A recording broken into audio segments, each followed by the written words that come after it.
घोषक सरलाई घुइम आओ दिल्ली बम्बई कोनो सहरिया घुइम आओ दिल्ली बम्बई कोनो सहरिया अपन मिथिला जगह नहीं भेटत कतौ नगरिया नहीं भेटत कतौ नगरिया। नमस्कार श्रीमान सभाका सभाध्यक्षज्यू, प्रमुख अतिथि, विशिष्ट अतिथि, निर्णायक मण्डल, वीर विद्यालयबाट पाल्नु भएका गुरुवर्ग, विद्यार्थीगण लगायत अपन बेली युवा क्लबका सम्पूर्ण महानुभावमा म हार्दिक आभार व्यक्त गर्न चाहन्छु। र आजको शीर्षक रहेको छ हाम्रो सभ्यता हाम्रो पहिचान। सभाध्यक्ष महोदय, कुनै पनि कुराको व्याख्या विश्लेषण गर्नुभन्दा पहिला त्यसको परिभाषा जान्नु उपयुक्त हुन्छ। र सभ्यता भनेको हाम्रो रीतिरिवाज, हाम्रो संस्कृति, हाम्रो परम्परालाई नै सभ्यता भनिन्छ।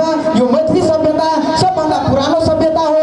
प्राचीन कालदेखि हाम्रा पुर्खाहरूले मान्दै आएको खानपान, रहन सहन, संस्कृति यी सब हाम्रा सभ्यता हुन्। र यही सभ्यताभित्र कतिपय विकृतिहरू पनि लुकेर बसेका छन्। जस्तै बाल विवाह, दाइजो प्रथा यी सबै हाम्रा समाजका विकृतिहरू हुन्। यसलाई हामीले दिन प्रतिदिन बढावा दिनु पर्दैन, यसलाई हामीले न्यूनीकरण गर्नुपर्छ र हाम्रो यो समाजलाई सभ्य समाज बनाउनु पर्छ। मिथिला समाजमा प्रचलित संस्कृतिहरू झिझिया, झारझटिर, समाज चकेवा इत्यादि हुन्। तर आजकल यसमा बढी विकृति आएको छ। हाम्रो पुस्ताले आफ्नो संस्कृति र सभ्यता छाडेर छोटो छोटो लुगा लगाउनेतर्फ बढी आकर्षित भएको छ र हाम्रो झिझियालाई छाडेर डिस्कोतर्फ बढी आकर्षित भएको छ। सभाध्यक्ष महोदय, आजकलको युवा युवतीको त के कुरा गरौँ, बाल बालिकादेखि बुढाबुढीसम्मले अश्लील शब्द प्रयोग भएको छारा गीतमा रमाइराखेको हुन्छ। थिएटरमा नाच्ने युवा युवतीको पहिरन हेरेर त्यसको गीतको भाकामा गम्छा उडाइराखेको हुन्छ। सभाध्यक्ष महोदय, यसलाई हेरेर हामी विचार गर्न सकिन्छौँ कि हाम्रो यो समाज, हाम्रो मैथिली सभ्यता कतातर्फ जाँदैछ। हाम्रो विचारमा यो डिजेलाई हटाएर हाम्रो लोकबाजा प्रचलन गर्दा उपयुक्त हुन्छ र हाम्रो चाडपर्वमा चित्रकला, मूर्तिकला, वस्त्रकला इत्यादिले हामीले बिर्सनु पर्दैन। हाम्रो देश नेपाल, हाम्रो भाषा नेपाली, नेपाली भाषा सरकारी कामकाजको भाषा हो। हाम्रो सभ्यता हाम्रो जुलुको आधार हो।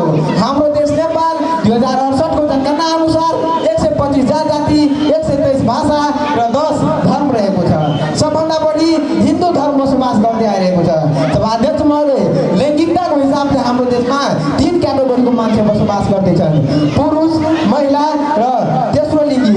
हाम्रो देश तराईतिर पुरुष मानिसले लगाउने पोसाक धोती, कुर्ता, गम्छा र महिलाले लगाउने सादा साडी, ब्लाउज र पहाडतिर लगाउने टोपी, बन्दी, ढाका इत्यादि लगाइने गरिन्छ।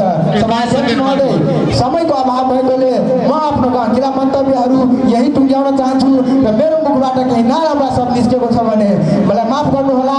आउँदो मेरो व्यक्तिगत तर्फबाट र मावि माधव प्रधानको तर्फबाट आउँदो दीपावली, छठ पर्वको अग्रिम शुभकामना दिँदै तपाईँहरूको दिन शुभ रहोस्। र अन्त्यमा म एउटा भनाइ भन्न चाहन्छु कि हमर मित्र